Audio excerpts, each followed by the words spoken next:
Good evening, ladies and gentlemen, boys and girls, and Dota players around the world.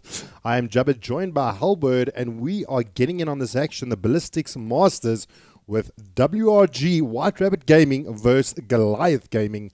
And it is one of the few games that I've been able to catch. Mr. Halberd, what do we predict in this game coming up? I know there's been a lot of action regarding WRG. How do you think it's going to pan out here for the lads? Yeah, it's a pretty interesting one. I mean, we have WG. Okay, we spoke about this last night. So if you didn't watch the stream last night and you've been living under a rock, you may not have known this, but Shadawi as well as Welp are heading over to Lead Pro. And we saw Lead Pro in action last night, at least the old squad. And obviously this is just due to the fact that there's like roster locks and everything in place, so no one's moving just yet. But obviously WG also, I'm not sure if this is news yet, but I know the Castaway is not here tonight. Let's leave it at that. So obviously, WG is pretty much on the forefront of a big change, one way or another. It seems like Odu as well as Shlinks are sticking around, so that's good. And they'll have to be the backbone of a new team. But it's basically the same thing we experienced when we cast Lead Pro versus Sin 5, where it was kind of a must-win game for Sin 5 because it's going to set a precedent going forward. So for Goliath, it's actually kind of different because they will desperately want to win this, not necessarily because we expect WG to be improving with new players, etc., but rather just because this is a WG that's not quite the WG that we're used to. This side that's obviously, probably, I imagine, due to the fact that they all loved this MGO, they're probably all quite keen to win and do the best for the MGO the last time. But I mean, as an example, we have Switch Elfane actually playing for his team tonight, which was, with all the love in the world, probably not quite the same as having Castaway, What did you call him? Top tier sub for WRG. I know yes. we touched on it a little bit last night, but we'll get through a little bit more during the game as the bans have come in. Rather thick and fast, so let's just jump into the current game, and then we'll have a little bit more time later to speak about what's happening in the community. So on the one side of the pond, Goliath Gaming on the Radiant, they've banned out the Ricky, the Pangea, the Nagasiren, the Viper, the Lycan, and they managed to pick themselves up the Clockwork Witch Doctor. This kind of leads me to think that an SF may or may not be picked up. We'll see what happens. On the other side, we've got the Bane, the Lechrak, the Razor, Tinker, being banned out for WRG. They pick themselves up the Nature's Prophet and the Crystal Maiden. I know we saw a couple of shenanigans last night with Dota and Die's Nature's Prophet. Maybe something a little bit similar, yeah? Well, it remains to be seen, right? I mean, the Dota and Die Nature's Prophet was actually a 4 position, which was interesting in itself. But I imagine these are two very different teams. And one of the big things you can see is actually where they're putting their bans and how they're prioritizing things is very, very different in this game as it was last night. And one of the big things for me is that both Sanking and Night Stalker, which are really, really popular at the moment, neither of them getting any love in the form of picks or bans yet. So obviously these sides have different preferences and they're going to be looking for different things. Interesting to see the Pugna come out. I quite like Pugna, actually. But still a lot that can happen in both ones. I will say this much, is WG do look like they could potentially have a pushing lineup here. I mean, obviously, Pugna are really, really good for sieging high ground as well as just the outer towers and making life challenging, fighting into that kind of death ball. Nature Province obviously lends itself to push as well. But you could still fit in other ways. So we'll see if they do intend to run as like a pretty heavy push draft. Well, they have picked up their third, so I'm assuming Crystal Maiden's and Pugna's going to be 4 and 5. Natures will probably be playing in the off lane. The Uber Lord was still in the pool, could have actually picked that up as well. That's also been quite a big pick in the meta of late. Especially maybe could have helped them out with their push strategy. Obviously, opting to rather opt for the Pugna. Could it be a mid Pugna? I mean, is that still viable? Is that still a viable option? I think it is, depending on what it's going up against, etc., and what they feel that will give them the most value. You normally wouldn't pick up your mid this early, though, so we'll see, but it's probably not going to be a mid Pugna, just based on when it was picked up. However, Mind games, Albert. Mind games. Right. I just want to point out that, like, I do think this is an interesting one because you're going to obviously, you're going to see between Witch Doctor, Slardar, Clockwork, your support duo, but it's just interesting that they didn't even bother with the Shadow Demon in this case if they were going for the Luna. just so good with Luna at the moment. But if that is in fact a support Pugna, it's unfortunate for WG because they can't pick up the Shadow Demon as that counter to Luna. It's really, really good against them. Whether it's against the Luna or with the Luna, the Shadow Demon is still really strong. So yeah. So maybe the mid Pugna could actually be an option. Halberd, don't rule it out just yet, my boy. So looking it's on, tempting right now. It possibly could be. I mean, but who would really be the Pugna player here on the side of WRG if they do decide to actually play it mid? But I don't think it's going to be now. With Switch. I don't think it's. Yeah. No. I don't think it's going to be. Anyway, I'm completely biased towards seeing Switch perform well in this one. I want to see this man just crush the hopes and dreams of Goliath just because of who he is. That's like calling out your veterans out of out of retirement. Come, boys, you need a proper general trying to get in the thick of things. So we'll see how his performance goes. We'll definitely keep a close eye on all the players. Yeah. The ban coming out for Goliath Gaming is going to be the Terrorblade, identifying that WRG does need a position 1. So they assume that their mid player is sitting amongst the players here for WRG. Did you notice that they're all actually range at the moment? The WRG lineup's all range. Oh, you point out that you don't suppose they're going to draw it, right? I mean, can they actually draw it? They could draw this. They could draw this. I think you probably need something that's a little bit like more of an initiator. They don't really have that right now. But they could cheese it. And draw certainly works very nicely when you are all range. Let's see what they opt to do here. Well, they did ban out the SF. They need something that's got some kind of initiated presence, surely. IO, okay. Well, I mean, that kind of works. It's going to be more of a pick-off lineup, so they're just going to be trying to get around. This is a very global presence lineup. I'm not the biggest fan of this draft, to be perfectly honest. Yeah, it feels a little bit, I would say, like all over the show. It's got this kind of push presence, and this you're using the IO to kind of, and the Nate's Prophet to get around the map very quickly, and it's just kind of a hard draft to play well.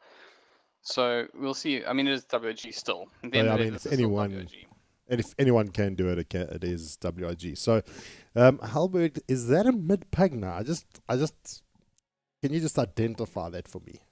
Yeah, that's either a safe end Pugna or a mid Pugna, with Wind Ranger being the other alternative there. I kind of would imagine that it'll be the Wind Ranger mid, but we'll see, right? Because the one thing is that I imagine Pugna and IO, which I imagine will be their mid lane, then would make more sense than Wind Ranger IO. So quite possibly. Well, Goliath Gaming reacts, because the one thing I got to say for Goliath Gaming is that this could still be very pushy, and they don't have a huge amount to deal with incoming creep waves. So I would like to see them pick something up that would be good against it. Maybe something like the Lina. Leshrax out, so there's no dice with that one. But yeah, maybe like a Lina or something for the mid lane. Just giving them something that's going to be able to push back the lanes.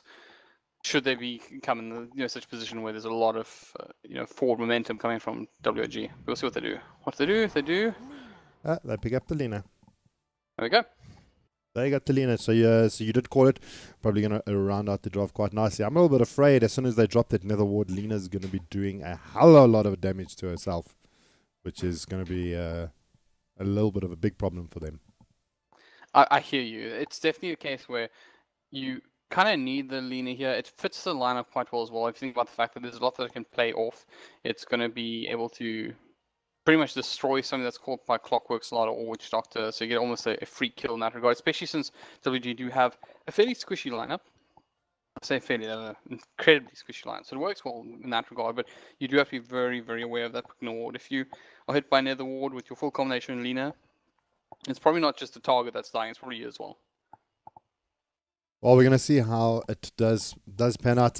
Just looking at the drafts regarding of the teams that we're looking at, drafts that you favor? I would still say that I prefer Goliath Gaming's draft, because I often err towards either the side that's clearly outdrafted the one, which would be obvious, or the one that just is easiest to perform.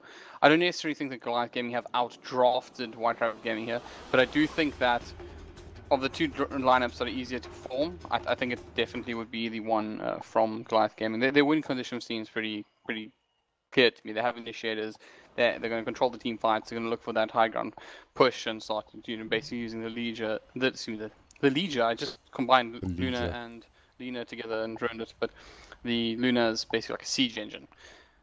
Well, we can dub it. We can dub that new word. We've started the Jabba Dictionary, as we call it. But enough of that. For those of you that are just joining us, welcome to this evening Ballistix Masters game with Goliath Gaming up against WRG. We're going to see how it pans out. WRG's gone with a radical draft that we see, and Goliath Gaming gone for a more standard kind of draft as we see it. But with all that said and done, let's go around and do the introductions. Sitting here in the bot lane, it's going to be Sugarman on the Witch Doctor. We got Muzzy playing the Luna.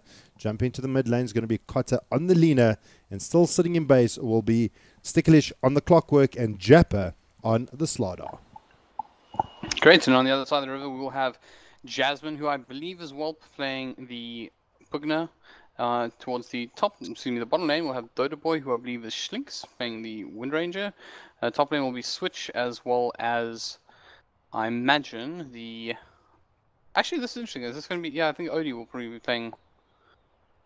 I'm trying to figure out where they actually go here, because it looks like Windranger, who I would have imagined wasn't going offlane, is going offlane. But anyways, this is interesting. Switch on the CM. We're going to have Odu on the Nature's Prophet, Shadawi playing the Io, and last but not least, Dodo Boy is once again Schlinks playing the Windranger.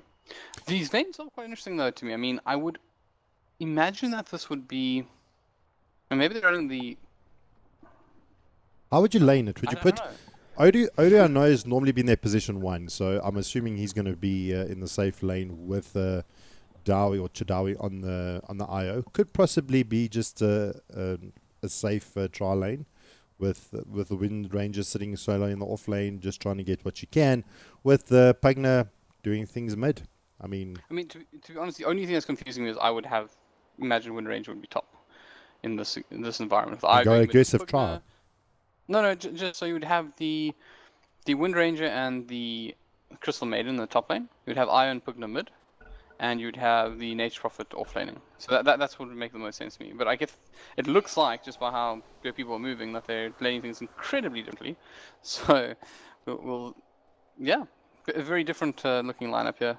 So yeah, this one works out. I guess Io and Wind Ranger is quite a rough combination, actually. You know what I think their thinking is that if they're going to go up against the Luna, they don't want to put the Treants in lane, because the Glaives will actually just Shrek the Treants. So maybe that's the thinking. They just want to rather not feed the Treants away to a Muzzy Glaved Luna. Yeah, it's just... The thing is, and why I generally don't like Nature's Prophets in safe lanes, is that they tend to move around the map a lot very early on. So although he's going to be a little bit stronger when he does that, because he's obviously going to have freer farm, he almost wastes a little bit of the safe lane experience. So that's really my criticism. But I will say this much, that Shadawi as well as Schlinks, I believe it's Schlinks in this bottom lane here. It's a very strong combination. It's quite frustrating to deal with as well. A lot of spammable abilities coming out from the Wind Ranger. Obviously, we're going to expect Shadawi is going to help him out with all the runes in the world. And, well, that's pretty interesting. Well, just looking at the top lane, they're really putting a little bit of pressure. Yeah, they did manage to get bounty runes. Japper, Schlinks picking up the bounty runes respectively. And then, who picked up the other one? Chadawi. Japper picked up both of them. So, in 2 apiece at the moment. Nothing crazy there. We've seen some crazy stuff in the last... A 4 bounty rune pickup? Yeah. Have you ever? I don't see that often. No, I've legitimately never seen it before, at least not in a game that I've casted. I've never seen anything like that before. Just shouldn't happen, right? Well, you should cast more with me. You end up seeing weird and wonderful things. I think you've only just realized that, though. It's really cool casting with me. So top lane at the, of course, ignore Jabba. We see Sticklish and Switch going 1-on-1 here. Looks like in the end it'll just be a little bit of harassment. But... Yeah. You interrupted Jabba for that? For just a little bit of tussle backwards and forwards? Oh no, I was escaping the question. I figured so. So it's going to be dual lanes for both teams. I know we've spoken about it. You're not too hot on the idea of Odie on the Nature's Prophet sitting in the safe lane. We'll see how that pans out. Considering what they're trying to do, could it work? Oh, it can certainly work. It's all about execution, right? I just don't like the fact that when Odie wants to go around the map, you're going to waste a little bit of the safe lane XP, which is generally safer than your off lane. But Odie's an incredibly talented player, so I'm sure he's going to be, top lane is Jappa. Well, he's going to be first blood here, potentially. Is there going to be enough right clicks? One more. Odie can close the gap. No, healing salve going to be good enough. Keeping himself alive. That was very close to being well executed and dropping down. Bot lane, though, Melodic comes out onto Schlinks. Is it going to... No, it's not enough to actually get the kill. Muzzy actually using his first on Dowie instead of Schlinks. That's, I suppose, not the prime target at the moment. Now, Sugarman actually first blood. He's going to try and run behind the trees. Not going to happen. He goes down. First blood is drawn. And the gauntlet has been set. But Muzzy goes down as well. Picking up a double kill here for Chadawi on the IO.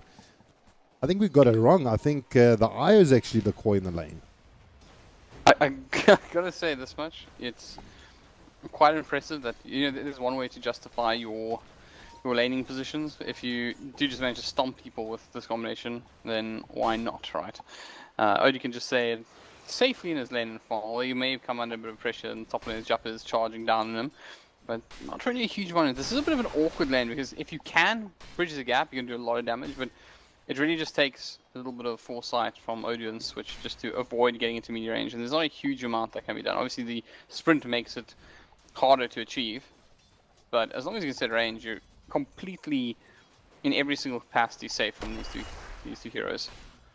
It is going to be a little bit difficult. I think what's going to happen here is Sikalesh, Jappa, both melee cores. Well, it looks like the charge comes on here. They want to try and find a play here on Switch. The sprint is on. And Switch just too far ahead. He's going to make it out of there. Odie going to right-click him down. Before that little interruption, I was just going ahead and saying that, I mean, you've got the Clockwork and the Slardar, both melee. To actually close the gap for the Clockwork's a little bit easier. I think Slardar's only going to really become effective as soon as he gets that blink up. Do you think he can still find those necessary kills without the blink? Or is it one of those timings that Jappa just needs to focus that blink down? The main thing actually is that if they can catch the CM, she's super dead because she is incredibly slow. Once she gets her Tranquil Boots up, it'll be a lot easier for her, but it's a very slow hero, and neither Slardar nor Clockwork have many problems with being able to move around the map. They're both quite quick. Obviously, when they both get their 6, it's a different story entirely, but basically, if you're Odin and Switch, you just want to keep range harassment going and avoid getting into like a real tussle unless you're certain you've done enough damage to win it, or you get some kind of rotation in. And for the most part, I think if you're Sticklish and Jappa, you just really want to get experience. You don't need to try and get a kill unless the CM just put herself in a bad position. Well, we'll see what's happened. I know we haven't spent a lot of time mid. Let's take a quick gander there. As the Kade is going to be going up against Walpia in the mid lane. Waiting for level 6. I think both of them are just waiting. Walp is one level higher, almost on her 6. Kata a good level and a half below Walp. How's this going? I mean, the attack animation from Pugna that good that he can be denying Kata so hard? I actually just think these are just Walp things. I don't think he should be this far behind. I'm not sure we missed something because this Hold seems that like thought though. Sorry, top lane. Sticklish may go down. Yeah, Sprouts are out. Cogs is out for no reason. But it is going to be good enough for Odie to take down a kill here in the top lane. That's the range for you, man. You can't... Like mid Cotter might... Oh, he just managed to sidestep. You knew coming out from Pugna. Otherwise, that nether blast had it connected. I'm pretty sure he went down there. So he is definitely having a really hard time. It's actually only going to get worse from this point. I mean, there's a massive level discrepancy here in the mid lane. I'm just kind of impressed actually. Quite having a really hard time. Well, I don't think Jappa. just be punished. Jappa top lane, he's going to bite the dust as well. Odie picking himself up another kill. And this synergy between the Nature's Prophet and the Crystal Maiden is just so much to deal with. But now we got a rotation coming. Sticklish deciding to come bot. Okay, he couldn't make anything happen there, but I mean the kill potential here in the top lane for the side of WRG absolutely dominating the side here of Goliath at the moment. Theoretically, you have a really long disable in this top lane for WRG. Obviously, it doesn't work out as well since somebody's going to just Tango through, or you can see the Quelling Blade's already up and chop. He's going to get out of harm's way from that. But if you can capitalize on some kind of mistake or overstepping of a hero, or even just a position where you're able to plant your Sprout from Nate's Prophet in such a manner that, oh, sorry, hold that thought, because I think mid lane there's going to be a problem for Kotta here, a big problem. Well, Chadawi goes in, Kotta going to go down. One more right clicks, not going to be enough. Odu comes in from the back lines and says, hello, daddy. Takes down Kotta in the mid lane. Hasn't even reached his level 6, so far behind in levels, and they just continue to drop the nail in the coffin. At top lane, they are going to try and engage here onto Switch. He's getting just beaten up by Japper. He does have his frostbite. He's going to hold onto it just so that he can potentially get the cross kill if Japper does opt to go into the tower. But he's wise for that, backs off well before and gets a significant amount of damage. I just want to say, but there's a 5k net lead already in favor of WG. They are completely dominant in these early stages. Bot lane though, Sticklish may pay the price. Yeah, they're trying to find the kill. Coconut comes out, going to catch out too. Sugarman doing it for the team here. Chadawi goes down. They lose Sticklish as well, but now Dotaboy needs to get out of there. Can Schlinks make it out? They're taking quite a bit of damage here from the Melodict. He's going to try and TP out. Is it going to be enough? Not enough ticks, and he's going to make it back to base quite safely. They do manage to pick up the IO, but once again, it's a very small in comparison to what's going on in the other side, or in favor of the other side. WG at the moment have really they've dominated all their lanes completely, and looks like Sticklish could be in trouble here. He does manage to get out of harm's way for the time being. Caught on the high ground, will toss out the Laguna Blade. Isn't enough? One more hit required, but nice work from the decrep. But good awareness coming from Mr. Sticklish, I believe, playing the clockwork. Gets off a. All I could do there was just. All I could do was just. Ooh. That's pretty much just to sum up exactly what happened there. Nice quick play on the Decreptify, but bot lane. The Shackle try to come out, hold Muzzy in place, but Nature's Wrath taking down Muzzy. Lowering his HP enough. Dotaboy did pick it up, and the TP comes in from Odu. Takes down the Witch Doctor as well. So, I mean, how do you deal with this? I mean, constant rotations coming in, but let's look at the top lane. As we do get the rotation coming out from Whelp, the take down the kill here on Sticklish. Switch doing his thing, making sure Japper can't interfere. Now Japper needs to somehow try and get out of here. Decryptify out on him as well. Switch trying to close the gap. There's the Frostbite, can hold him in place. The stun is good. Switch not landing his Crystal Nova. Whelp, can he find it? The blast is good.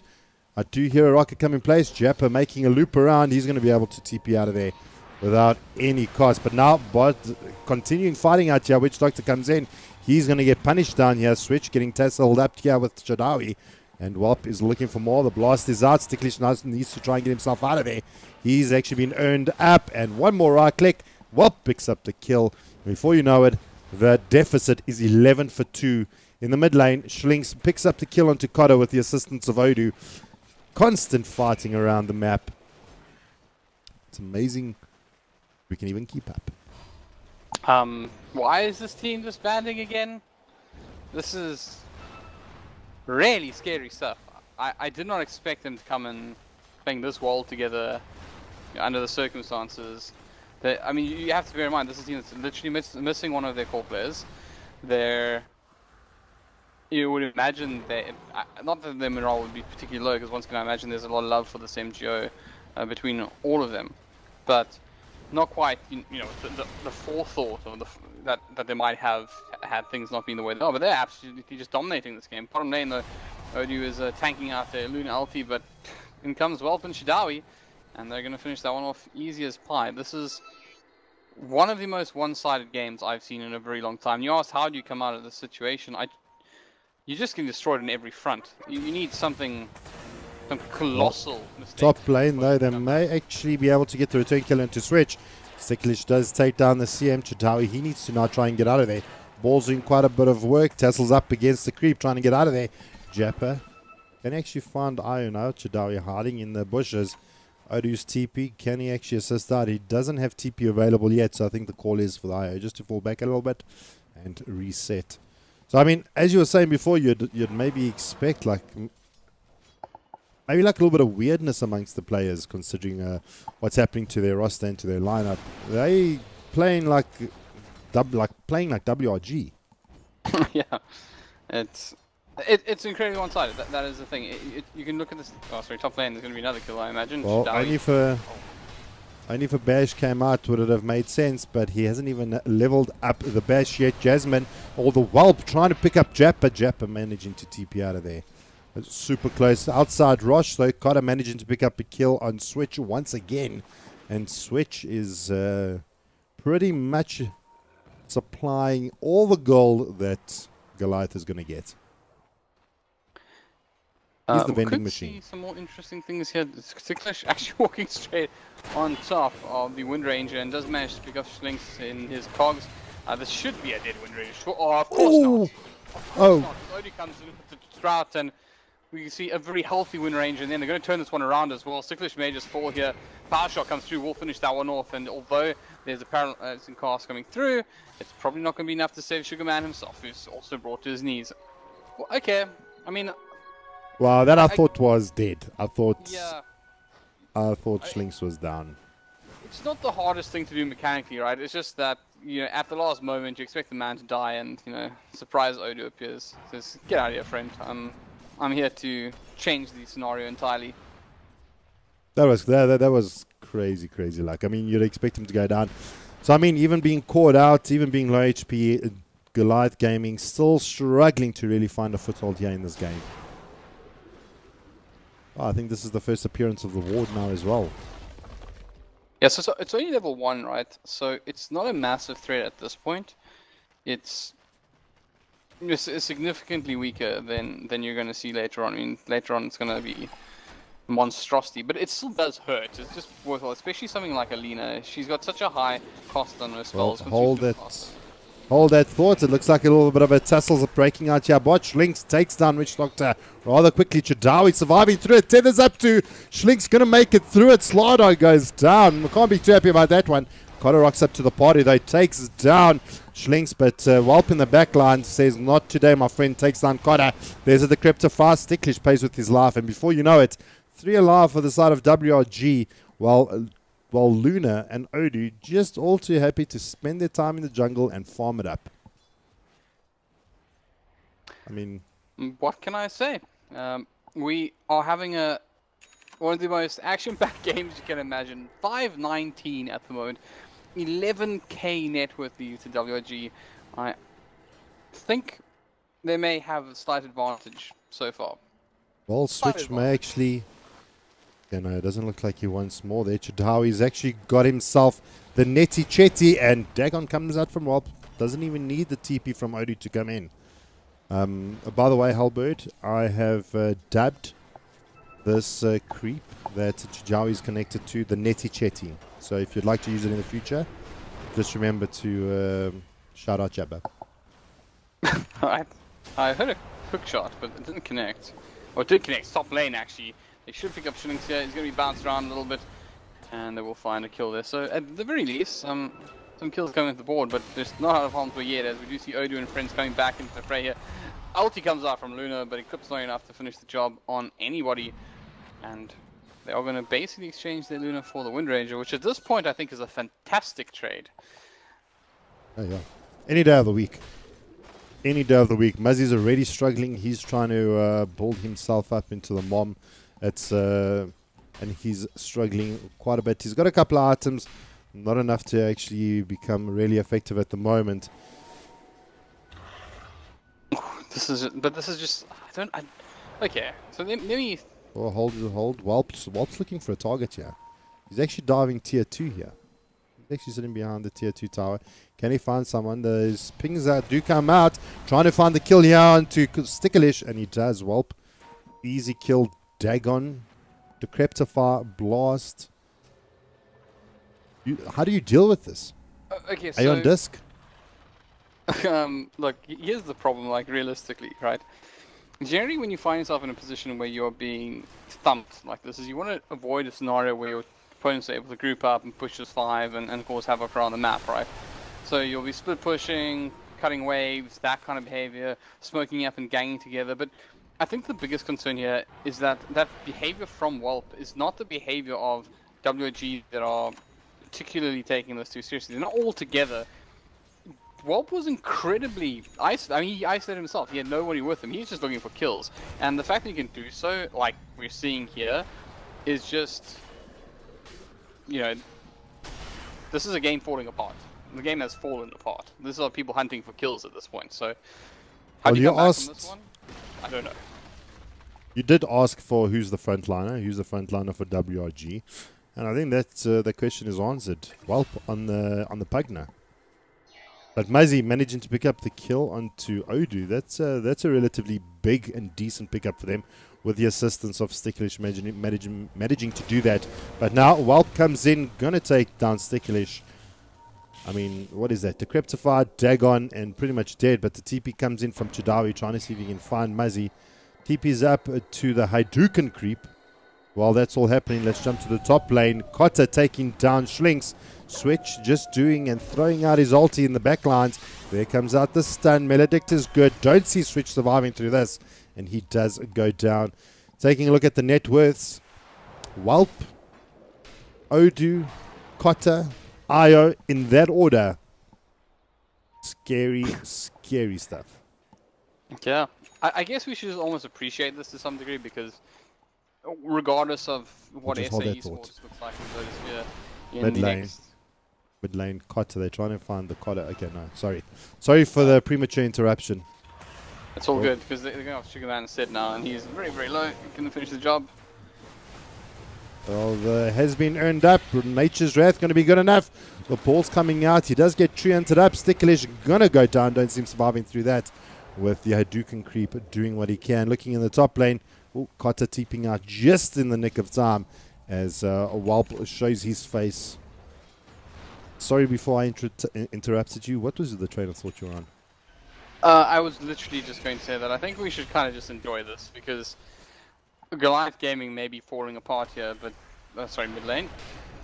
And we've got Jappa jumping in. Dota Boy Schlinks did get brought down quite a bit. Just one's up, and he's good to go once again. Yeah, so as I was saying, although things aren't going to look like this in South African Dota anymore, we're not going to see this WG running around doing what to do. And I think in that regard, it's really how we should treat this game is just an opportunity to enjoy what once was. You know, the one last little spectacle of a team that I think gave us a lot of fond memories in South African Dota. But as for this game and what Goliath Game can do here, it's just hold on. I guess if you can theoretically hold this game on for long enough, you have Luna, who's a really powerful carry. You can probably, I would say, arguably, I would say it's better than the Wind Ranger, even on a 1-on-1. But that's a very far way away, and you have more to deal with than the Wind Ranger. So it's just let the game play, call the kills, and enjoy it for what it is, I guess. Well, we're going to take it easy. We're going to bring you the action. But Sticklish does scout out the fact they are doing rush. They do know what's happening. Sticklish trying to see if he can actually find himself a gap to actually get in there. He does find the hook shot. Is he able to pick it up? Odu manages to pick up the Aegis regardless. And there comes a Muzzy throwing down the ulti. Death Ward is there as well. This could be a lot of trouble for them. Chidawi trying to get out of there. Schlinks picks up the kill onto Sticklish and Sugarman in the backlines. But now Schlinks trying to go toe-to-toe against Jappa. But good latch coming out there. Holding Muzzy in place. They lose Jappa. Chidawi in the backlines just trying to keep Schlinks alive. And it is not going to turn bad for the side of WRG, as now Kotta needs to try and get himself out of there, even though he did manage to pick up the kill onto Odu. Losing, I think it was a 2-for-3 trade? I think Roshan struggled to watch that. It was just, I mean, the shackle connecting was, it was just like the turn where you just see Muzzy running for his life at the moment. It's kind of, at this point, like 2-for-3 trades in favor of WG would still be in favor of Goliath Gaming, because they're that far. I mean, 18k down in 20 minutes. It's actually scary when you see games get to this point where you're starting to reach the 20, you know, the K a minute mark, and it's probably going to get worse because they're going to start getting shut off into their base. It just depends how seriously WG want to take it. If they're kind of just roaming around with Whelp on his Pugno trying to get solo kills, then they can get the pickoffs and they can make something of it. But if they just start choking out Goliath Gaming, that net worth is going to drop, and it's going to drop fast. And I know What? what they have to fight with. If you look at the Luna, he's still kind of trying to bolt towards stuff. He's got some stat items. He's got the drums. He's got the ogre axe. I assume he's going for BKB at this point. No, actually, he's going for I did see it queued the up blade mail. actually. Yeah, I did he's actually going for blade see. mail at the moment. Oh, Apparently. hold that thought though. Odu's invis. He does actually catch out Sticklish. And there comes the Dagon. Whelp wants the kill for himself. But Odu managing to actually get the kill instead. As Whelp wanted to try and just make sure the kill was secured. And Odu saying, not today, my boy, not today. Jappa tries to find the jump in. Catches the one. The one comes down. But now Odu needs to get out of there. Good life drain or the anti-life drain coming out into Odu, keeping him alive. But the ball's coming out from Chudawi, doing so much work. Cotter goes down. Chudawi picking up a double kill. Sugarman joining him in the grave. And now Muzzy needs to get out of there, even though he prematurely blade mailed. It is now coming up to Goliath to try and defend this. Whelp throws out the blast, going to pick up the kill. And Muzzy is down. The barback comes in from Cotter, needs to try and defend this out. The glyph has been used here for GG. When I say GG, I mean Goliath Gaming. But Odu jumps in, silences out, trying to deal with Jap. And Cotter throws out the Laguna. Sikilish catches Whelp in the back lines. And Whelp can't do anything. And Life Drain going to be cancelled out from the rocket barrage. As Sticklish is now going to go down. And when I say I meant battery assault. Whatever I said there. So, doesn't matter. It was done. Is chaos. That is absolute chaos. Barback after barback. I guess Goliath are gonna try to fend this one off. Cotter does actually have some items, wouldn't they? Like Cotter's done quite well to stay in range of his opponents, but just your Luna's really trying to fight back with very little. The blade mills, sign of it. He's like, hit me so I can get some damage off onto you. And he's silenced up here already. Blade mills up, but he's pretty much just getting wrecked by Io at this point. Power shot comes through. Goodbye to your one position. Goodbye to your Rax. Goodbye to your Sticklish. As Cotter probably going to be there. Does he have the Shadow Blade? Yeah, he does have it available, so he'll be fine. But WIG just... They're all too happy to... The map is now WRG's map. So, I mean... Goliath Gaming tried their best to try and hold it out. Looking at the net worth, the entire side of WRG is above the side of Goliath Gaming, with the exception of Switch on the CM.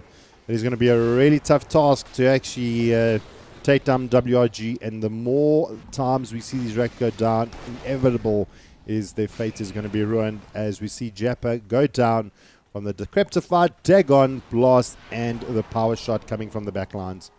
I mean, we were a little bit concerned about the draft from WRG, but I mean, this is why these guys are in the Masters. They know things better than what we do. I gotta say, more so, I don't know what they couldn't draft at this point. This team is... Well, okay. It's cool what's on the screen. There's no clockwork going in, trying to fight back. He's silenced up, he's shackled up. Cotter unable to help out his friend, who's now being hit onto.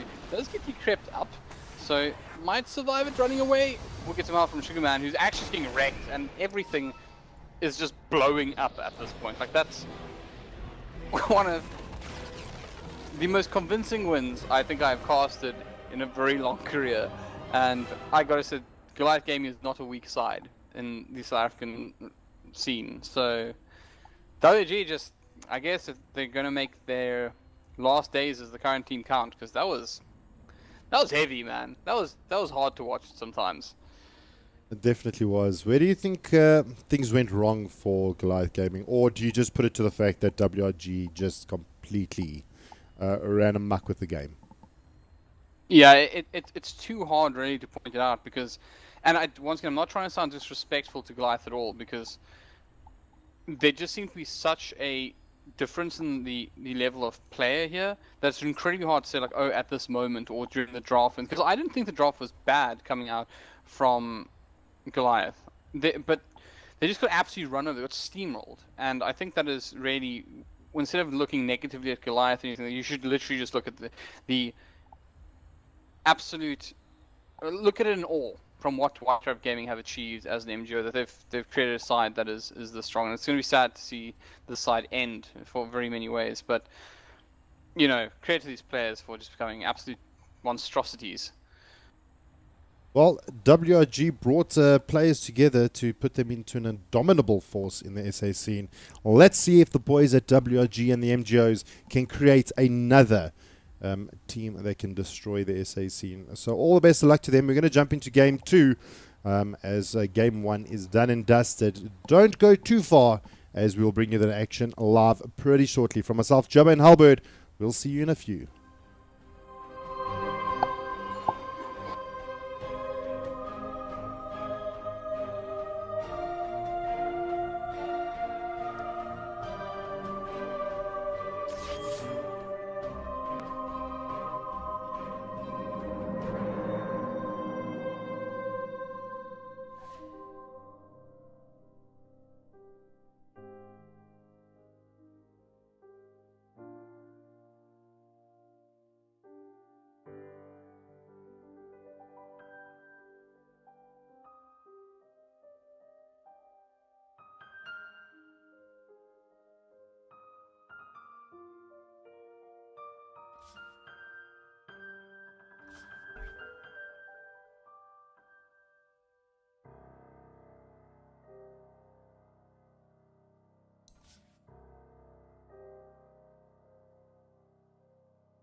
Good evening, ladies and gentlemen, boys and girls, and Dota players around the world. We're back. Ballistix Masters, game number 2. WRG, yeah, baby, completely made an obliteration for the side of Goliath Gaming in game 1. Went to a 44 and 14 kill count game. It was absolutely ridiculous on a very spectacular draft, if I got to say so myself. And yeah, we'll see what comes out for game number 2. I am Jabba, joined by the beard of esports, Mr. Halberd. What do you have to say? I'm going to be following the SZO scene very, very closely. I'm very interested to know what's going to happen when the split happens. And I realize I'm hopping on about, but when you consider the fact that Elite Pro is getting 2 WOG players with quite a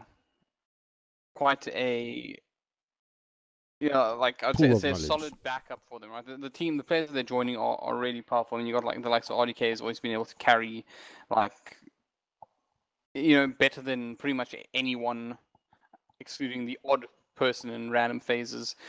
And you have Sin 5, who I think it's collectively together as has just grown and grown from strength to strength to the team. But then also, and this is the one I probably was not really considering originally, because the hole that was left with all the players leaving is WRG, right?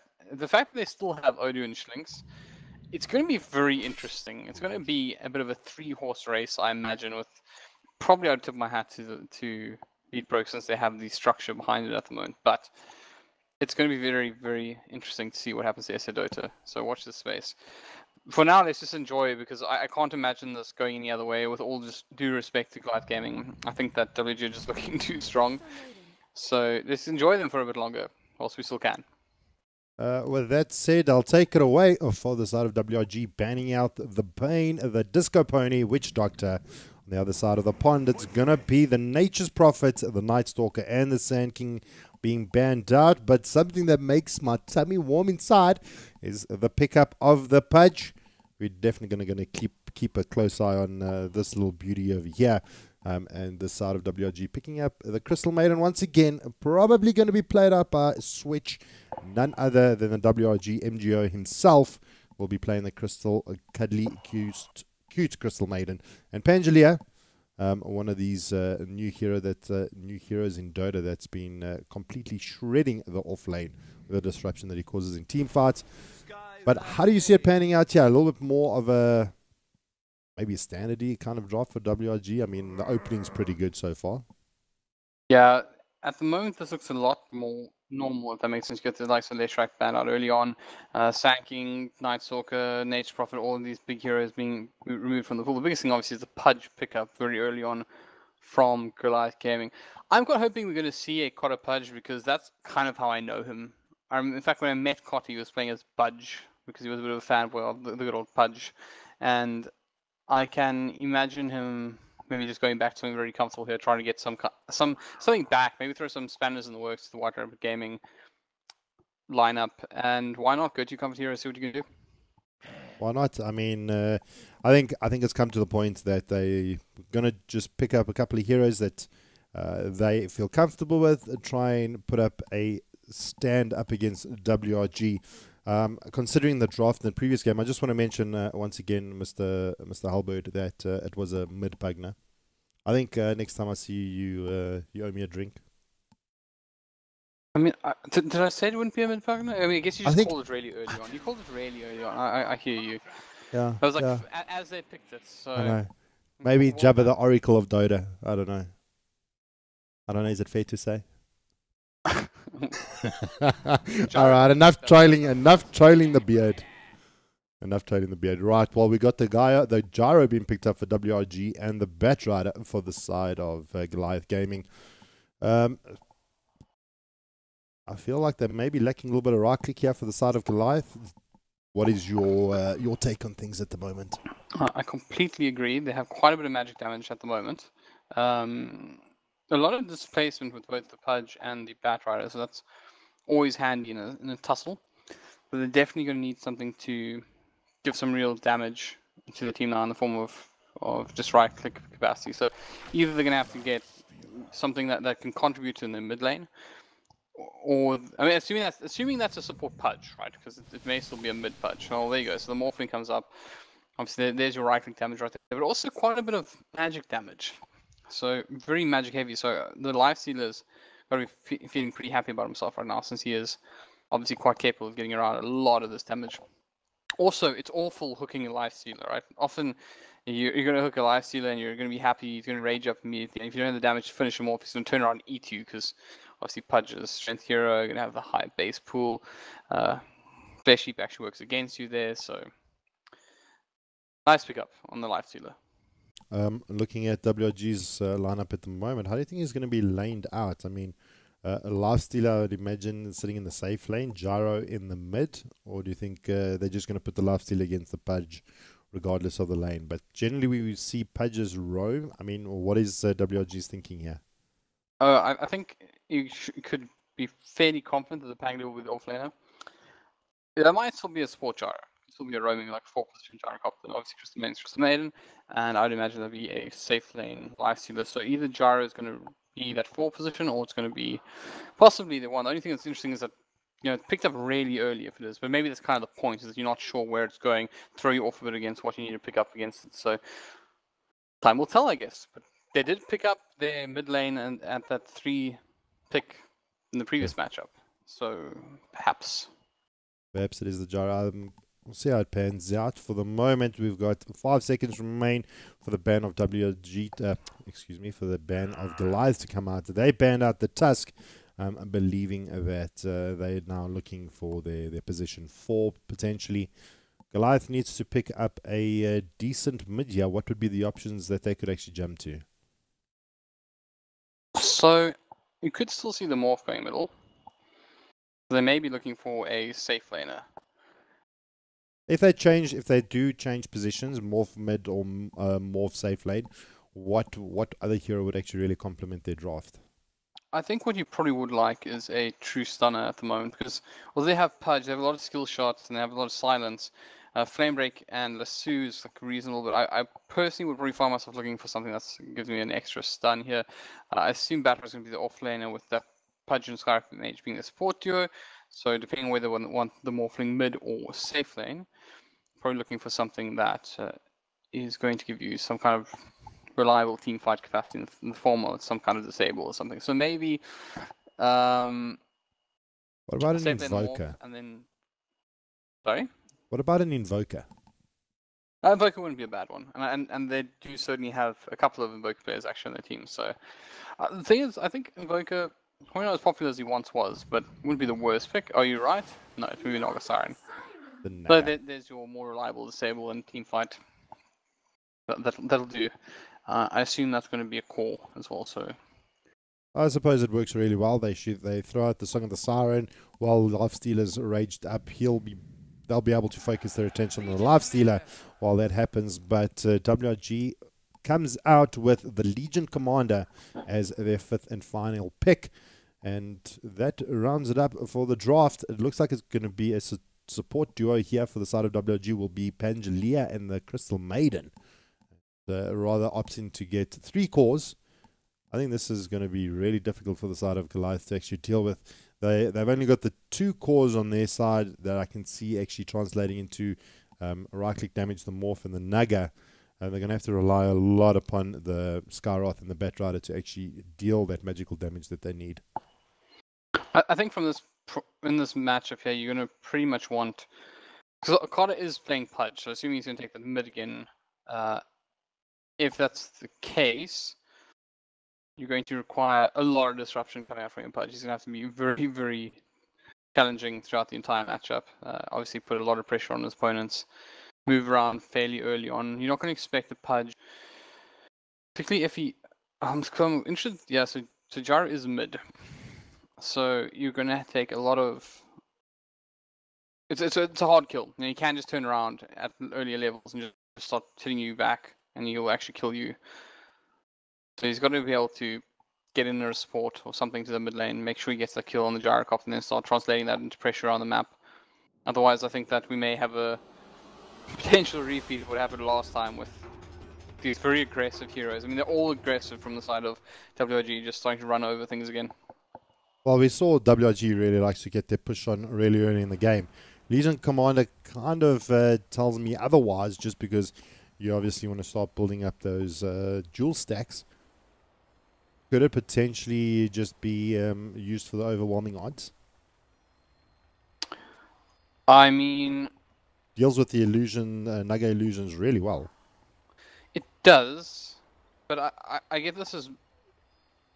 Because I'm looking for... I mean, he is quite handy against the things like the Scarlet Mage. We can remove the silences with press the attack, for example. So I think this is more just something they see as both a lifestealer carrier, because he's the one guy who's likely to carry a Blink Dagger from fairly early on.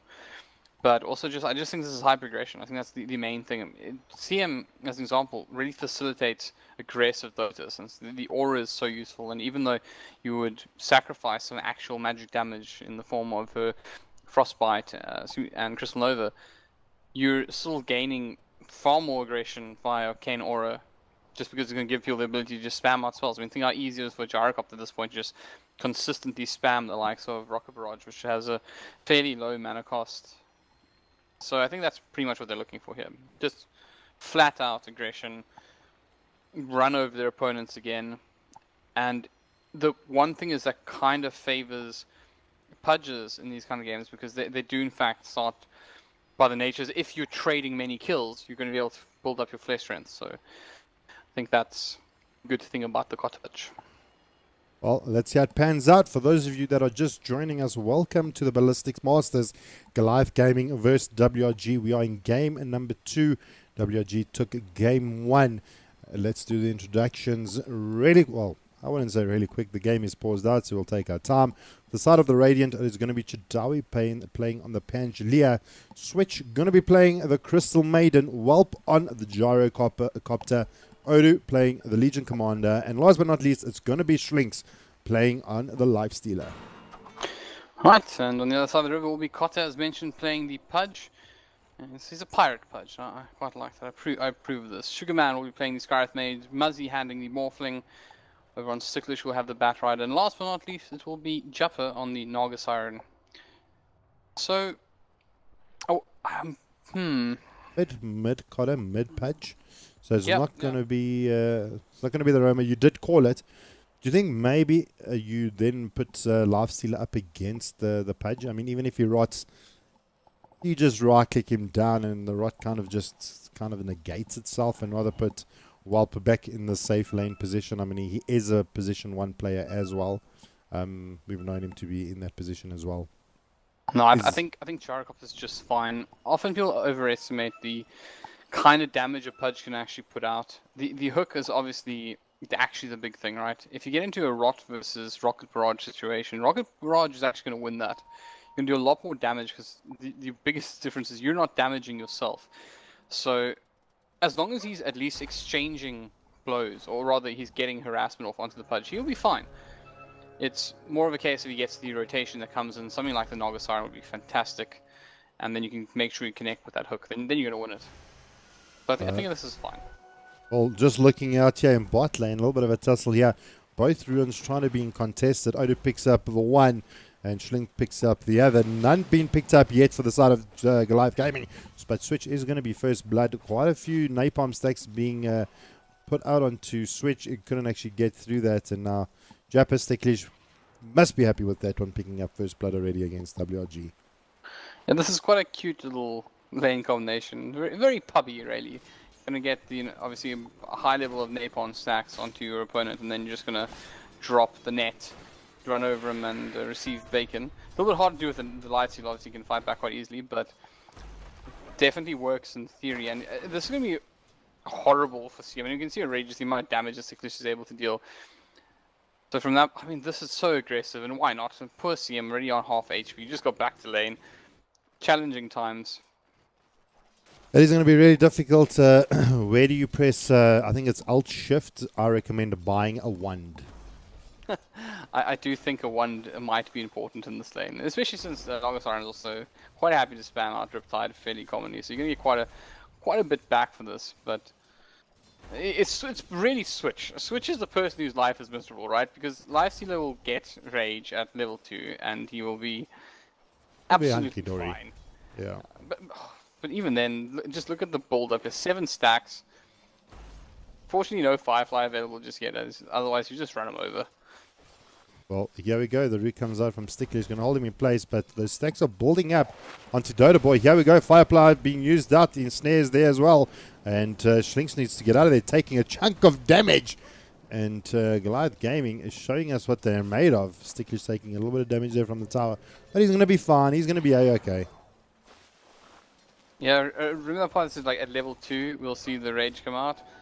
But he wasn't level 2, so he just got run over in the end.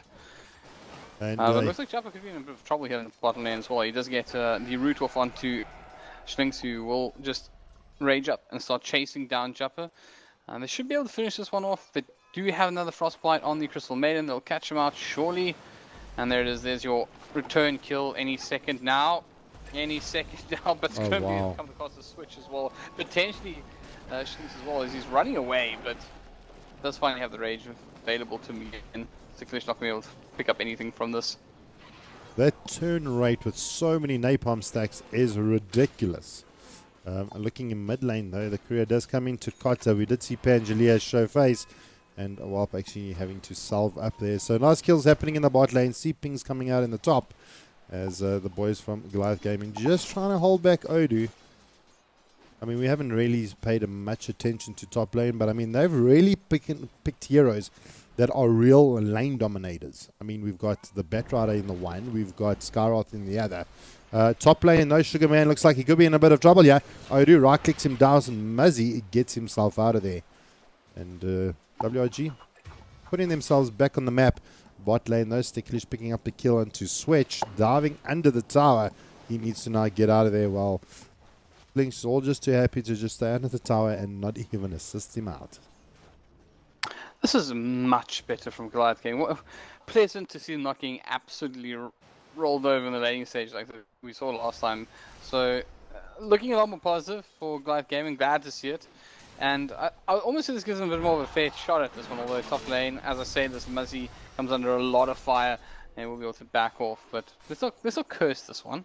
But I'm really interested in what's going to happen with Cotter. He's actually probably the thing I'm going to be most interested about in this game is when we see Cotter reach that level 6 in particular and be able to just roam the map and cause potentially some havoc.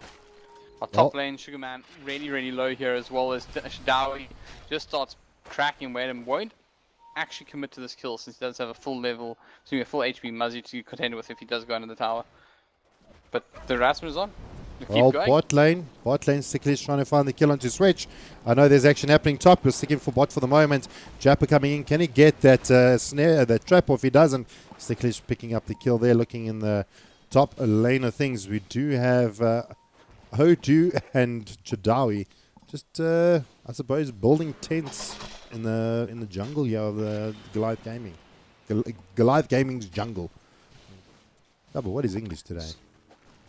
What is English indeed. But what was also fantastic for the Batrider was when you managed to pick up the kill as well, casually turn around and kill the stack. So although this is certainly not the farm priority here in this bottom lane, is in fact getting a little bit extra. And when don't you want a Batrider to have a blink dagger, right? Mid though. Sticklish rocks up to the party. Sugarman's in the vicinity, but Chadawi rocks up as well, and Sticklish getting anti-gang, taking quite a bit of damage here, but Walp is going to be able to survive through it. I mean, one more tick and he could have gone down, kind of trying to make the rotation, but Walp, he's going to be clearing the clean and clear out of that action. Yes, so once again, we're having a pretty fast game on our hands here, which is great. This is the right kind of Dota we want to watch, right? So a lot of action very early on from both sides, but more specifically, it's a lot more even though we have more, bot lane Jelly. They want to grab this one. There we go. Sticklish pops out the Fury Fire, trying to get away. But there comes the dive from Chadawi, trying to slow up Sticklish. Slinks can't slow him down just yet. Switch trying to close the gap, running through the fire. Sticklish is going to salve himself up. Just playing the cliffs, keeping himself beautifully healed there. Now Chadawi needs to try and get out of there. Jappa rocks up. Beautiful little dodge using the switchbuckle. But here, rocks up 3 from Goliath Gaming. Don't see them turning around that. And now even Switch could be in a huge amount of trouble, as Skyroth is going to be able to clean up that one. And top lane, Odu managing to take down poor old Muzzy, catching just the back end of that fight. Odu pretty happy with that one. I'm very happy with that as well, because this is also proving me wrong a little bit here. I thought the Goliath game was completely outgunned, but they're performing much better. So once again, they do have an issue with just the fact that they are still, even though they're finding kills, they're actually still behind on net worth, so they have to correct some issues. But the big thing as well, once more, is that Cotter is going to hit that level 6, and then it's going to change quite a bit, because the game will, be even more aggressive than it currently is. Bottom lane again, though, Jabba, Switch. like poor old Switch is dead once more. Gone about the dust, but they may actually lose Jappa. A nice body block can come out from Slinks, managing to bring him down as well. Sugarman rocks up to the party, and Chadawi, he's going to be right-click down, fighting through Sticklish's fire. Not going to be able to survive through that either. Slinks, he needs to now get out of there. 2 stacks of napalm up on him as well. In the mid lane, Whelp managing to take down the Pudge, and he's not going down either. Twice walking away on very low HP. Back to the bot lane though. Slinks turns his attention to Sugarman running running his sweet hind legs off. He's trying to Vin Diesel this. He's not going to make a play there. Now looking back in mid, Sticklish trying to find the kill onto Whelp, dodging through the trees. Sticklish says, time to fly it up and see what's going on. He's going to be able to turn it up, realizes what's going on, and has to click on the shrine. While that's all happening, Kotta picks the kill up onto Chadawi. But Whelp will be the bigger kill if this manages to happen. Sticklish gets rocketed out. The hook is good from Kotta, and Whelp goes down. Switch could be in a bit of a problem here. Jappa throws out the net, and he's going to go down. Tries to TP out in a vain attempt to try and escape. It doesn't happen. And top lane, we do have Jewel available for Odu, so we may just see a little bit of action. And no. So, Mr. Halberd, I feel you like must we be missed happy with something this. pretty important, because Gyrocopter's level 8 and Kotta is level 5 and some change, right? So I don't know what happened. I don't know if he just got absolutely destroyed in lane, but sorry, bot lane, and they are going to try to destroy this license. It looks like they're back off it though. Once again, not an easy kill, but Kotta still isn't level 6 yet, and I feel like we've missed something, Jabba. I feel like something important happened that we didn't notice at the time. Home of Knowledge. I think it is available. I could actually pick up a Tome of Knowledge for Kotta and put him on level 6. Oh, it's just there's such a massive difference between the Wolf Gyrocopter and the Kotta Pudge. He is 6 now, so that's good news. But he got 3 kills, and 3 kills in the last passage, and is still so far behind the Gyrocopter. I'm looking at the denies. One of the big obvious red flags is there's 28 on Wolf, which certainly would have hurt Kotta in lane, but I think it was just bullied out of lane, to be perfectly honest. What was this rocket? Yeah, it's only level 2, so he wasn't really abusing the rocket into rocket barrage combination. Interesting. But we can see immediately that once Kotta started moving around the map, he's going to be very effective. He's a pretty impressive Pudge, to be honest, and of course, enjoyed the commentator's curse. He's going to turn around, try to get some damage onto Switch, which is only level 3 at the moment, just being completely controlled by the Lifestealer. And though he gets off the Dismember ultimate, he's most likely still just going to fall here. Can he get the deny off? I think is what's most important, since he's not getting any support, and no deny. No, they managed to get it, but top lane's where the action is. There comes down the rocket. Switch does eventually go down to Kotta as well, but now Chadawi trying to find the kill onto Sugarman. The rocket is out, trying to look for some cover under the tower. Rocket barrage is out onto Whelp as Muzzy uses his ultimate, that replicate, to actually make some action. Yeah, there comes the wave, and we do lose Whelp in the top lane. Chadawi 1v3 uses Swashbuckle to try and get himself out of there, as good old Sugarman slowing down Chadawi. Sticklish once more. There comes the Firefly, but Odu rocks up to the party, ones himself, and Chadawi going to be able to survive through it. Odu trying to find the jewel onto Sticklish, and not going to happen. Flying through the ridges. Kotta picking up another kill in the bot lane on Switch. We're going to stay top for the moment. Odu now needs to try and get himself out of here. Good wave coming in from Muzzy, picking up a kill there. So double kill for him, as all of a sudden Goliath Gaming 17 for 7. And yet still only 1,000 gold ahead. So there are definitely still some problems there, and the biggest problem is the fact that the Gyrocopter and the Lifestealer are still the highest 2 net worth players in the game. Of course, as I say this, it's kind of tussling with the Naga Siren as well. But the one really big thing here that really is nice for the side of Goliath Gaming is that if this continues at this rate, once again, your Pudge is going to become monstrous. He's going to get so much fleshy strength bonus that he is going to be just such an issue to deal with. Because even though the likes of the Lifestealer is able to do like a lot of damage with Feast to heroes with high HP, he's still, you know, he's still that much of an issue for everybody else. You basically have to apply the Nakes to him, and if the Nakes is ultied by Pudge or by Kotta, Well, Jappa. Is he going to survive it? Did manage to get off some of the Siren first, so he's going to try and walk this one out. In fact, he gets help from Sticklish, who's sitting up here. Does get no, what? I stand corrected. Does he able to actually bring him down? It is going to be good enough, as the flak cannon does its job. 3v1. Whelp still walking away at the kill. Looking in the top lane, can actually find the hook. Kotta tempting the hook. The Bouldering Thunder does come out. Chadawi trying to find the kill, bouncing off the ridge. Kotta throws out the hook, not going to find anything. And Whelp still a dominating force to deal with a good engagement coming out from Sticklish. as well as the Pudge and Sugarman, and not being able to actually get that kill. They're going to be kind of disappointed with that one, considering that they still lose the Nugger. But look at this little hunting pack here in the bot lane. Schlinks getting spotted out here by Sticklish. He is in Viz. The pings do come out for mid, so I think their target at the moment is going to be Whelp. Let's take a closer look there, as Sugarman and Whelp are trying to get themselves there to Whelp in the mid lane. Cotter does throw out a hook, maybe just trying to not give anything away just yet. But here we go. Sticklish, there comes the fire. He is level 8.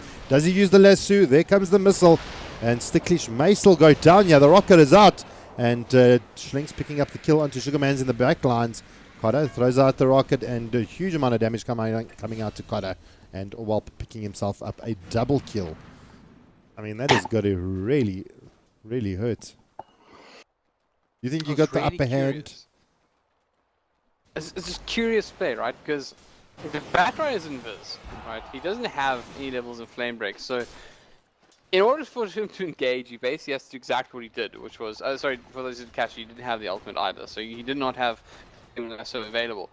So you basically walk up the ramp up to an opponent's tower, and I think we have to shut up because I think they're about to re-engage. Sticklish does have it this time, goes in, this time he will catch out the lights and puts him right in the middle of Mystic Flare.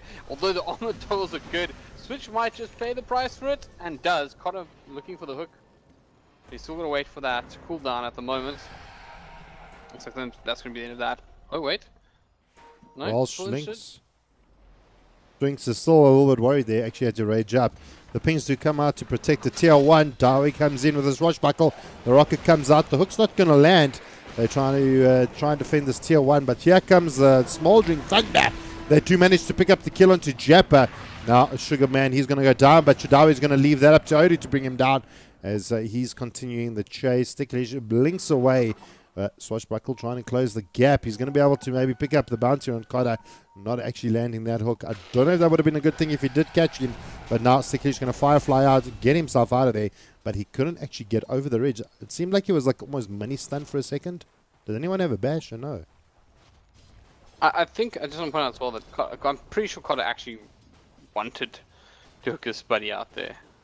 I didn't actually catch the how far he was away from it was but surely that's the one he wanted, because you don't want to catch a life stealer or anything. That's gonna like gonna get killed. It's one of those things we say, just because you can hook doesn't mean you should. Especially when it's something devastating like a life stealer. It's a little bit strange though. Like, I want to go back to where this all started, that mid death on Sticklish and Cotter. Hold that thought though. Jump comes in, explodes Sugarman. And there we go, the vessel. I'm not allowed to talk about what happened there. It's the Dota god saying be nicer, be more pleasant towards the light game. They are going to re-engage on Sticklish, and he's going to bounce around, and that wall is going to help him out just perfectly to finish the job. As Muzzy does come into support, has to back off immediately though, as you do have an ultimate team trying to zone him out there. Odu very, very low. Does the hook connect? Yes, it does. Beautiful. Cotter picks another bit of flesh strength up as the push comes back the other way. And Switch gonna be the blocker for the rest of his team, as Chadawi make it out, as well as Schlinks. They're just gonna walk it off. But Goliath gaming, they're not going down without a fight. Nice for coming out from Cotter that actually took down Odu. I think that was a really good pickup that they needed. And Dota Boy may actually be caught out here, Schlinks, but they actually turned downwards. They spot out Chadawi. The silence comes out. Cotter, can he close the gap? He does actually have his Dismember available. There's the Mystic Flare, and Chadawi is going to pay with his life. Not getting out quick enough, and that's going to be a problem for them. Or problem for him. There's really one of those awkward moments in life where a Pudge is running down at you, and you're trying to run all these fancy angles to get the hook off, but there's also a hero with slow behind him, so he's just really going to run at you, and you're doomed if you do and doomed if you don't, because if you don't run fancy angles, Cotter's going to hook you, but if you do, you're not going to be able to get out of there in time for Cotter just to catch up to you, which is exactly what happened, and in the end, more flesh strength going to work Cotter. I'm glad. I want to see some ridiculous Pudges in this game. Regardless of who wins or loses, that's what I want. Well, Switch, bot lane, he's going to be in a little bit of trouble. We do have the wave coming out from Muzzy, but Odu jumping in just out of time to save Switch, but now that the Dismember comes out, Shrinks, he's going to make work of Cotter here. Can he bring him down? In the meantime, they do bring down Sugarman. They lose Cotter as well. So good rotations coming out from WRG while this is all happening. We do have the Nugget, Sticklish, and the Gyro just farming away, and it's going to get to the point where the side of Goliath Gaming is just going to run out of steam, as we already see. The net worth is 3k in WRG's favor, as well as that kill count is slowly to dwindle. It's slowly dwindling. Chubba, what is going on? We have got this is Georgia. This is 17-minute game. We have a 17-minute game, and the one team has 19 kills, the other team has 23 kills. Once again, this favors Pudge, right? But this has been so ridiculously fast. I literally was looking around the map, going, "Where are the items on these guys?" And it's because we're only 18 minutes into the game now. It's been crazy fast. It has been. I love it. It has been, and that's why I've been missing anything, but no, we're not, because it actually comes out onto, well, he goes down. Beautiful 3-man hunting pack coming out there as well. Switch next on the target. Fire, Fairy Fire, Napalm coming down. Scar throwing out the poison, and Switch goes down. 4-5-man hunting squad coming out from Goliath, but Odu, he wants action, gets overwhelming odds. He can pretty much choose anyone, but it's going to be good enough. Schlings picks up the kill onto Steklish, and Dawi on Jappa. They lose Sugarman, and they want more. Chadawi he runs out of his ultimate. Can they find Muzzy? Muzzy's not even translating anything. He's sitting 94%, 94 in terms of strength. Odu, he could decide to jump on this, but he decides against it. Going to push down this tier 1 tower. Time for some objective, boys. We've got about almost 47 kills on the map, and eventually a couple of the objectives are being prioritized. A huge amount of damage, right? Because Odie connects beautifully with the 3-man overwhelming odds. He blinks in though right into the center of it, and he's loaded up with an infested Nake, so he gets even more damage out. Absolutely destroying what once was Goliath Gaming in that fight. It's actually just fun to watch. There's not a huge amount of analysis you can make of it other than don't stand together against overwhelming odds and infested lifestealer. But it's still pretty to watch when it goes right. It's one of those disaster moments where you just take a moment to appreciate how dead you are and try not to make the same mistake again. I like that. The best thing you can take out of that is don't stand together. Steklish and the boys from Goliath, they have smoked up. They're going to see if they can try and find something. The smoke is revealed, but Odu, he wants in, he jumps out, Nakes pops out. They lose Jappa. Switch actually picking up the kill there. The lasso is going to be used out, time's out, and they're going to try and see if they can run them down. Steklish, overwhelming odds, doing a huge amount of damage. Odu jumps in, going to try and use the shrine. He actually uses the courage to debuff him as Schlinks picks up the kill onto Sugarman in the backlines. And Potter just trying to see what he can do in the sidelines while picking up the kill onto Steklish in the meantime. Can Cotter maybe do something alone here against Chadawi? He can probably kill him, but the problem is that he's losing structures and he's losing objectives, and there's nothing he can do about it. He's a Pudge, right? So he's not going to pressure you into coming back with some split push or anything like that. It's just a case of maybe I can get a little bit of extra outside the map, maybe pick up on the sports, somebody moving around here. And he actually might get lucky because, oh, they just keep missing each other just by the skin of the teeth. I don't think he actually would go for that at this point because objectives have been taken now, everyone's falling back. But I'd be a little bit concerned right now for Goliath Gaming because although they wouldn't really necessarily appreciate how far they are behind on net worth, but what they would really be appreciating is the fact that that Lifestealer Legion Commander combination is, well, doing this to your cause. Bye-bye. Needs that Lincoln's so badly. So badly. But Steklish purifies up, throws out the napalm. The net is there. The Mystic Flare, he gets pushed out of Mystic Flare. Can't be too happy with that one as Dota Boy Schlinks comes in. Going to eradicate the good old Batrider. And the Rage is going to be good enough to take down Nugra as well. Double kill for Schlinks. They may be able to find a third as well. It takes down Sugarman as well. And in biting happening in the backlines, Chadawi does manage to dodge the hook, but there comes out the Blade Mail. Gets rooted out by those creeps. Odo's going to be holding place. Going to try and TP away. But Chadawi coming out with those stuns, boy. Not going to be able to TP out. And that makes it a 5-for-0 trade. Buybacks on 4 of their cores. None out onto Jappa.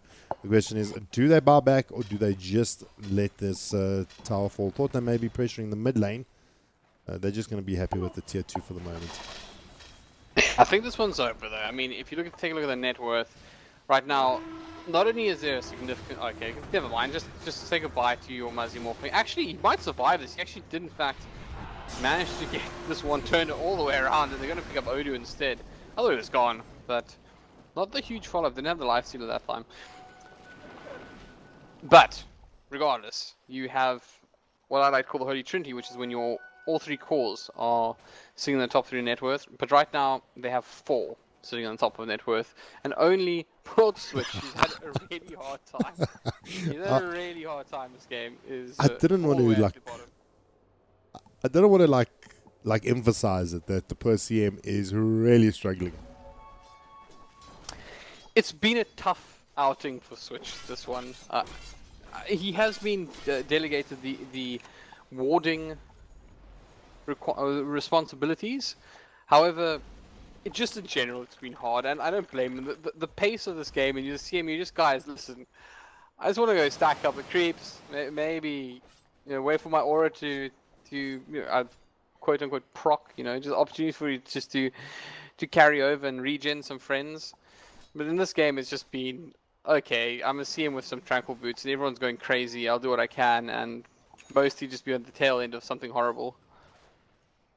Always being caught out. He's really soft against some of the heroes there for the side of Goliath Gaming. But the problem is, like you said, the holy quadruple is actually sitting on top of the logs, makes it very difficult for the boys at Goliath to actually deal with. A good thing is, though, even though Goliath is behind, their warding is not too bad, kind of spotting out quite a bit in the, I'd say, the northwestern quadrant of the map. Is actually pretty well lit. Yeah, I think if you hold that thought though, hold that thought. Sticklish, he's in Viz. He sees Odu, doesn't realize that there's a life stealer in it. Oh, Sticklish, this could be the bait of all baits. Okay, Sticklish thinks of it, and they're actually looking like they want to go on Whelp again. They're trying to see if they can spot him out. Whelp is moving back already. The line is drawn on the map, so Chadawi commanding his troops, trying to see if he can find something. Odu, he is running around here. He sees the illusion. I think he realizes that the net comes out. They're going to try and deal with him as well. Switch goes down rather easily. Now the fight comes out. Overwhelming on takes down Sticklish. They lose Koda. Really easy work. The duel comes out. Sugarman. And he's going to go down as well. Not much coming out there. The missile coming out, landing out. Muzzy makes it out. Who did the rocket land on? I actually thought it connected onto good old Muzzy. I'm not certain. All I do know is that I appreciate the work by the fantastic, as always, Sugarman Scarith Mage, who managed to get off he predicted the Ghost Scepter, or the duel, and got off the Ghost Scepter, but in the end it didn't matter too much because he got a rocket barrage to the face instead. But yeah, these fights are starting to turn very badly. Before it was kind of, it always felt that what was happening on the map was better for White Rabbit Game, but what was happening in the fights was not necessarily the case. Now it's changed around to where, well, okay, Schlinks and friends are literally diving to tier 4 towers to duel people. He actually might go through the fountain from this. Still pulled all the way back, but he won't be brought down just yet. Finally falls down. Actually, I think the Blade Mail is the finishing move there, as they are just absolutely going where no team is supposed to go at 26 minutes, when there's still racks standing all the way behind the tier 4s, next to the fountain. But that is the state of the game, and WG should make fairly quick work of the Goliath Gaming base at this point. What a heart of a hero, my boys. Heart of a hero.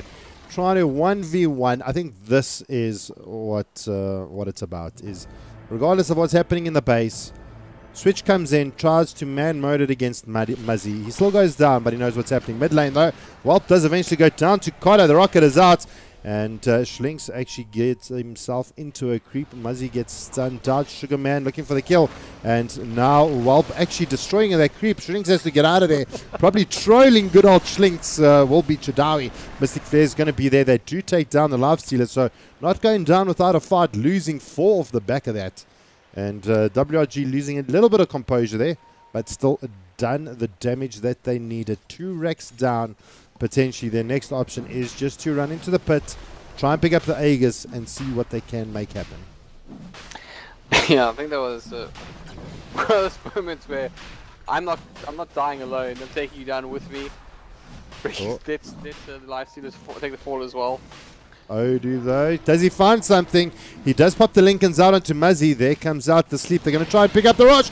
But beautifully done there from Muzzy, and the communication from, I suppose the Nugget just died. And then Muzzy perfectly timed that wave. I mean, what actually did happen there? Because the wave seemed like the song should have gone on for a little bit longer, I felt. So I think what happened there was the Morphling has Lincoln Sphere, and I don't think the Legion Commander was aware of that yet.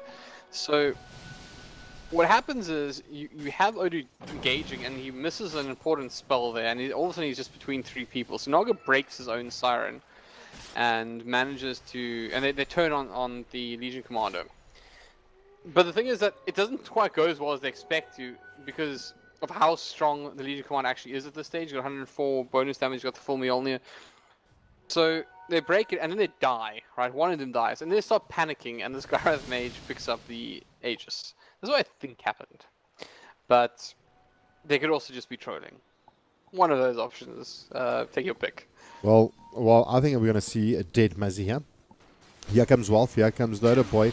They pop the Lincolns using the open wombs. Rage is being used out. TP isn't going to be good enough. And is the Rockets just not being able to connect. Another half a second on that, and that would have been one dead Muzzy. And even planning that out, using open wounds to break the Lincolns, still not getting enough done, and Muzzy making it out. Yeah, there's clever work. He just metamorphs into the Life Stealer. I hear an ulti. Yes, I do. All that thought. Onto Odu as Jasmine comes to the world to help out. He can't quite finish off Sugar Man, but they will have backup coming from the other side. Black Cannon running rampant here. Jumping gets very, very low. They're trying to control whoever they can here. The Life Stealer should come back in for any second. They pick up the gyrocopter, but he does in fact still allow his teammates enough work to be left to make a meal of this one. Connor falls. Muzzy still stands his ground. Still quite heavily into the strength morph, so his damage isn't going to be what it used to be. Right now, Sugar Man as well as Muzzy going to have to back off here as an angry Odu marches forward. Does get off the overwhelming odds. Sugar Man very, very low. They're going to split the direction, so one of us can live as he does transform himself to get out of harm's way. But in the end, a very messy team fight that kind of goes the way of Goliath, excuse me, White Drive Gaming again. Well, there was a bar back up onto Odu, so I'd still say it went in favor, according to the fight recap, went in favor of WRG, but barely. I mean, there was the bar back onto Odu. Those items could have probably been better used somewhere else. So, yeah, I mean, fight recap shows in favor of WRG, considering that it was your off-laner and one of your strong heroes. I feel that could have gone a little bit better. Could have gone a little bit better for WRG, but nonetheless, I think things are generally just going well for them at the moment. I just love the fact that every time there's one of these big battles settle, you just can pan over to seeing Switch in the side lane, just quietly tapping creeps. He's the split pusher. Yeah, he's going for it. Unfortunately, he's also the next person's gang pretty much instantly, but this time he's got a friend. And Carter, who blinks forward, or rather 4-star forward, is getting absolutely eaten by Schlinks. Goodbye. And that's why Switch was alone. Smiling right now, I can tell you that much. It's all about the bait. Sticklish, he's actually used Firefly. Ghost shards himself up. The Rocket is going to be there. They're going to close the gap onto Sticklish, and he is down. And that is 2 down for the side of Goliath. A full squadron remaining for WRG. The ward gets dropped just to see what's happening. They're going to leave the mid. They may look at pushing in top. Schlinks is in the mid there. They're actually going to leave that to Rex. They're going to start taking down this tier 3. The glyph comes out, and now requires pretty much the last stand from Goliath Gaming, pretty much. Song is out, but Schlinks has actually raged up. But the Rolling Thunder comes in from Chidawi, almost finds Sugarman, doesn't able to actually connect. The Rocket is out. Sun comes out onto Jappa. Silenced out from Sugarman onto Chidawi. They get the top lane of Rax. One more Rax until they've got Megas. They're going to fight into the throw, into the fountain. Jappa goes down with a double kill, as well as Sugarman. And barbacks do come out from Jappa, but I think the fat lady has sung. All Rax are down, and that is Megas for you, ladies and gents. And Switch rocking out with the ice out. And from the back lines, Muzzy has changed himself into Pudge. The Code changes back. Stickley's trying to get himself into the base. Not actually going to help, but the Infest coming out from Schlinks takes it down. Good old Batrider. Cotter sitting in the edge of the fountain. Maybe can pull someone in one last-ditched attempt to try and make it work. But the GG has been called out. Frostbite coming in from Switch. And Odu trying to see if he can find anything else. It doesn't matter as Muzzy takes down good old CM in the back lines. And that is it, ladies and gents. WRG take the series 2-0. It was an incredibly fun game to watch. It was madness, right? That was an unrealistic amount of kills in 32 minutes. It actually felt like so much longer because of how much was happening all the time. It was a bit of fun, and I think Goliath Gaming, I think they redeemed themselves a bit from the first performance. This was a lot better from them, even though the game was even more crazy. They certainly went out swinging, as it were, and I'm glad that was the case. Absolutely, absolutely. I think that's pretty much about it. To sum it up, in the Dota community, Halberd, I think we are looking for some great things to happen regarding what's happening in the scene. So we'll be sure to try and keep all the information appraised to you guys. Do give us a follow. You can follow me on pretty much any social media platform at Jubba Gaming. Mr. Beard of Esports, I think that should be your new handle. But I know it's not, so please let everyone know. You can find me at Halberd today. At Halberd ZA, pretty easy. So thanks, ladies and gents, for tuning in. From myself, Jubba and Halberd, we wish you a very pleasant Tuesday evening, a great Wednesday, a fantastic Thursday, a crazy Friday, and a fantastic Saturday. Should I just keep going for the entire year? No. From myself, good night and God bless.